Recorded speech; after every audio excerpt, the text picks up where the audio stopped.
all my fight fans? So, UFC 280 around the corner this Saturday, guys. Can't wait, can't wait, can't wait. Charles Oliveira versus Islam. What I want to ask you about Islam is, did him not taking all these big fights help? You know, did him not fighting the top elite opponents like a Dustin Poirier, like a Justin Gaethje, like a Rafael dos Anjos, like a Benil Dariush, like a Michael Chandler? The list goes on and on and on of all the great lightweights that we got going on right now. Is it, did it help him in a way? In some ways, yes, it did. Because we look at all these guys that went to war. These guys went through battle wars. They went through crazy wars. Michael Chandler has went through wars. Dustin Poirier has went through wars. Justin Gaethje, of course, good God, he's went through wars. The great right now, Charles Oliveira has went through wars.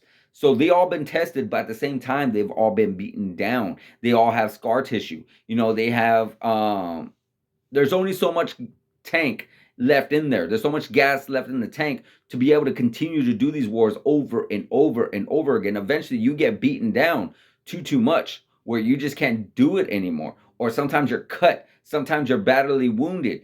Sometimes you're still suffering from injuries from your previous fights because of how hard your fight was. Where in the opposite side, Islam, he didn't.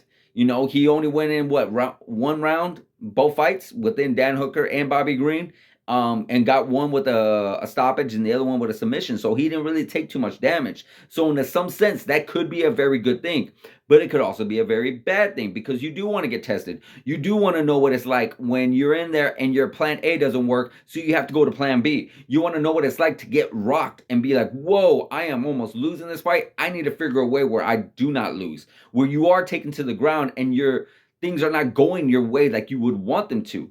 Can you handle that frustration? Can you handle these big shots? Can you handle having to go to plan A, plan B, plan B, plan C, plan D? Can you handle all these things happening to you? Because these are not things that you have to stop and like, all right, let me figure this out. Like, no, you're getting rocked. You're getting taken down. You're almost trapped in a submission. So you got to figure a way. Okay, now it's time for me to think of something else because what I'm used to doing, what I've done before is not working. So now I got to try something else.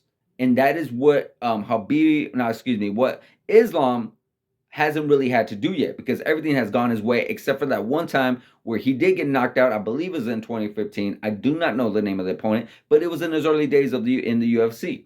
So I would definitely like to see. I'm sure he is constantly being trained by the best.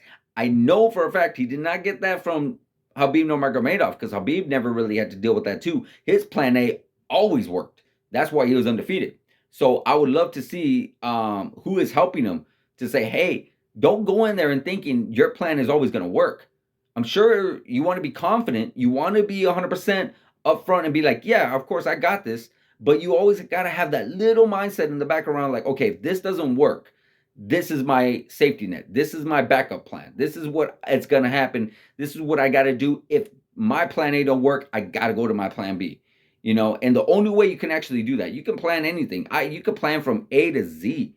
But if you never had to use from B to Z, because your plan A always worked, well, then it's never really no use at that point unless you actually had to do it.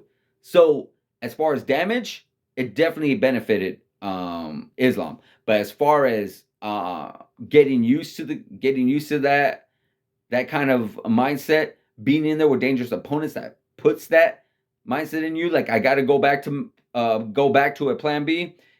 That's where he kind of lacked, and that's where it could be a little too much too soon for him in that kind of way, and it could be a little bit of a downfall. The fact that he wasn't able to secure some of these higher name opponents that could have helped him prepare him for this moment.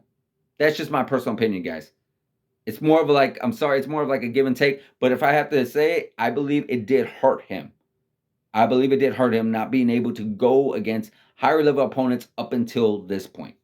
So what do you guys think? Let me know in the comments, guys. What do you think? Do you think he should have went in there, should have waited possibly, or should have tried his best, tried maybe a little harder? Because I know he definitely tried to secure some of these higher name opponents. Or do you think he's just fine with the opponents that he has gotten, with the names that he has gotten now? Let me know in the comments, guys. Like, subscribe, hit that notification button, guys, and I'll see you guys in the next video.